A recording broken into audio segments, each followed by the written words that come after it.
Para malaman ang pagtingin ng mga Pinoy tungkol sa body shaming, isang social experiment ang ginawa ng Good News Team.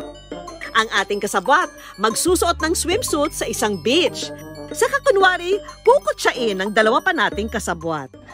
Hindi nahiya, tubi-tubi yung bilbil niya. Mahiya naman siya sa taba niya, be.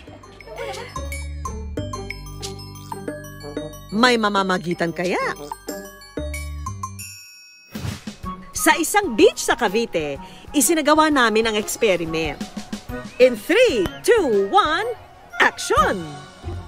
Be, tinan mo yung taba ng ate, oh. Be, taba ng ate. So, parang ganyan. Tabachay! Tabachay, yan. Pwede naman salbapin naman sa sarili mo yan. Ate, ilang kanin ba kinakain mo sa araw-araw? Ang babaeng ito, napalingon. Pero maya-maya pa, umalis din ito na tila walang nakita. Bata ba?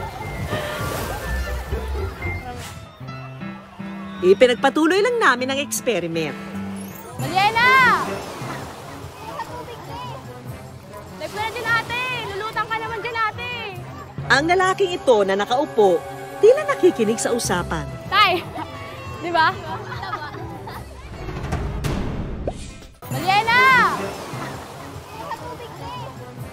Nagpwede din ate! Lulutang ka naman dyan ate! Ang lalaking ito na nakaupo, tila nakikinig sa usapan. Tay! Di ba? Cute. Okay. Cute pala yan! Ay! Pinipuli mo kasama niyo. Hindi pa na Hindi, totoo naman eh. Halata naman, di ba kuya? Nakikita mo naman. Ano gagawin? Ganun talaga eh. Diba? Yan sa jeep lang. Oo, dapat sa gym. Huwag sa beach. Yun ang pinigay ng sa kanya. Grabe naman po kayo sa akin.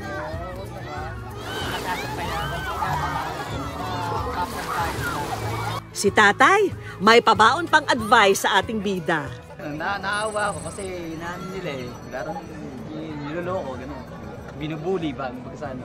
Okay na ka ako yan. Kasi bigay ng ito sa atin yan eh. Tuloy-tuloy lang ang paghahanap natin ng Good Samaritan. Ate, sino yung suot niya? Taba-taba, hindi bagay yung swimsuit. Hindi, totoo naman kasi ate. Nakikita ko lang, sinasabi ko lang. Hindi, sinasabi ko lang yung totoo ate. Kahit tumataba siya, wala tayong karapatan. Pinayuhan pa nga niya ang ating kasabwat. Maganda ka naman. Thank you po. Salamat sa malasakit kapuso, ha? Marami ako napapanood o kaya nababasa na maraming hindi kinakaya yung mga bullying. Ayoko naman mayari yung witness pa ako sa pambubuli. Ayoko. Medyo chubby-chubby. Ayokong ma-experience nila yung nabubuli sila. Ayoko na may nabubuli. Ayoko! Sa ngayon, yung mga teenagers talagang nakakalungkot dahil kasi ang daming naapektuhan ng ganyang pagbubuli when it comes to body shaming. In fact, it comes to a point na nadidepress sila, nagkakaroon ng eating disorder, nagkakaroon ng mixed anxiety and depression. For those people who does that, try to reflect and introspect.